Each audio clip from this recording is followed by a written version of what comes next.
Now, a lot of you are very interested in Rome, and I think we are all familiar here with the official, we could say state officially sanctioned date of the foundation of Rome being 753 BC. And whenever we think about the founding of Rome, we also connect this to the mythological stories, the traditional accounts, the idea of Romulus and Remus, the story of the she-wolf. I think we all have heard of this, whether you be an amateur when it comes to history, whether you be like someone with a PhD, specifically as a classicist. With that being said, today I want to go deeper than that, all the way back to the origins of the Latins as a people. And note that I'm using the word origin on purpose. You'll see why in a second. There is one thing that I'd like to underline just for precision's sake, and also to make sure that everyone has a clear understanding of what we're talking about when discussing Italy as a peninsula geographically, but in classical antiquity. So today when we look at Italy, my home country, we think, okay, yeah, we've got Italy and Italy has got Italians, end of the story. But when it comes to classical antiquity, particularly at the very beginning, so not during the Empire, Principate or Dominate, not during the Republic, not during the Kingdom, but really the early time. So if we go all the way back to 1300 BC. Now, the Latins as a people come into the picture, would enter the theater, we could say, around 1300 years before Christ. At least when it comes to that specific area, which we call Latium, so the region where Rome will be built. The center of the world from a classical perspective. But there were many other people that were inhabiting Italy at that time, and please keep in mind that I'm using the word Italy geographically, not of course as a modern country in a contemporary perspective. And this connects well to the idea of Italic populations. You probably heard this term. And what's interesting is that when we say Italic population, that doesn't mean all the different populations that were living in the Italian peninsula. Oh, no. The Latins were not Italic. The Greeks that were living there were not necessarily Italic. There were quite a few Celtic populations that were living particularly in the northern sections of Italy. So when you say Celtic, you don't just mean the Gauls. There were plenty of Celts in northern Italy too. Sabines or Osci would be Italian people. Then you have Etruscans. Lots of different populations and people were living in Italy. Now, there are two terms that classical writers tell us, both Greek and Latin, by the way, when it comes to how to define the very early settlers that will be the beginning of the Roman people.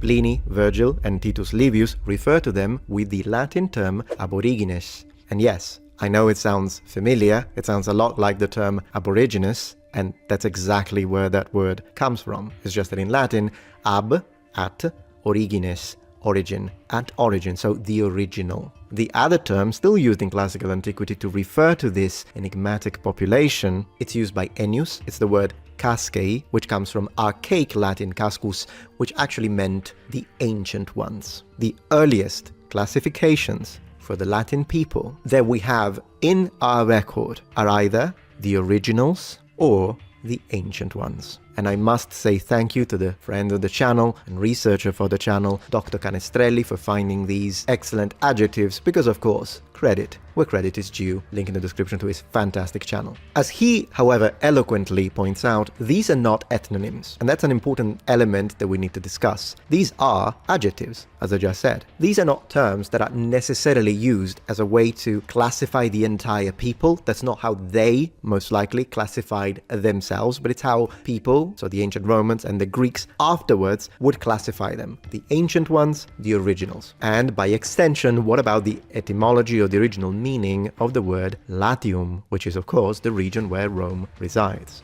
Well, the region is the most interesting one, so let's begin with the people. When we look at the origins of these words, we have to always distinguish between the mythological approach and then the archaeological approach based on, of course, the evaluation of the material evidence and then linguistic documented evidence. We are told that these people are named after one of their kings, King Latinus, and that this name was given to them as a way to honor them by Aeneas himself. And therefore, the sort of mythological description that the Romans used when it comes to these early people that founded their entire civilization, if you will, is that they were a mix. The Latins were a mix of these original ancient ones that were descending into the valley and the people that were running away from Troy, right? Because that's also part of the myth. Then they mix together, they become the Latins. A mixture between the aborigines, the originals, and the Trojans that are fleeing Troy. An interesting side note to this is that when these ancient ones reach Latium, they don't find it empty.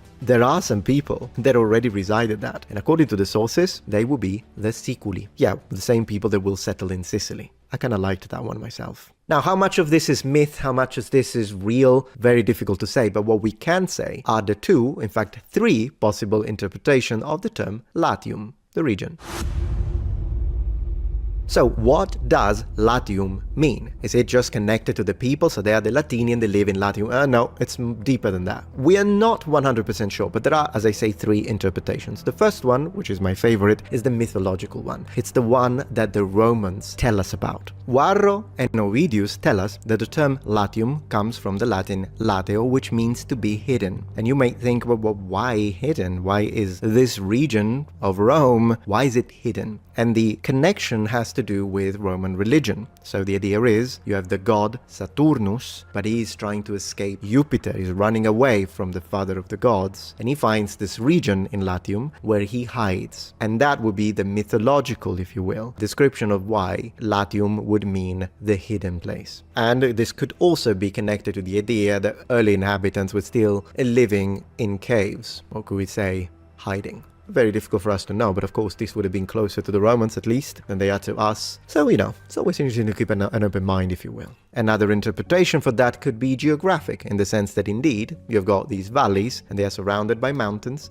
and so these mountains could be hiding the spot. I love this one, however, there are a few other interpretations. Interpretation number 2 is that the word Latium comes from this Latin term. Here we go. So as you can see, we've got 2 to choose from, and it's this one, latus. So in phonemic vowel length, the one with the long R, which can be translated as extensive, spacious, broad, even wide. So the idea being that because we have so many valleys and plains, then Latium would be the expanse, the spacious place, the broad region, as opposed to latus with a short A, which just means side or flank. Make sure you don't confuse it. We also have another word that we might work with, and it's the word latium. But you'll notice that if I write it here, we don't get anything. And the reason why we don't get anything is because this is not Latin, it's Proto-Latin. It's even more ancient. And what it could have meant is something that I would call, in classical Latin, palus, which means a swamp, marsh, or in general, the marshes of marshland. So the people that propose this interpretation say, no, it actually means the swampland. So the people that were living in the marshes, if you will. Not to be confused with palus, which instead is just a pole. So we always have to be, or a fence, we always have to be kind of careful with phonemic vowel length when using classical Latin. If you ever need it in case you go into a time machine and whatnot. Now, I'll be honest with you. Of all these interpretations, my favorite is the one with a god.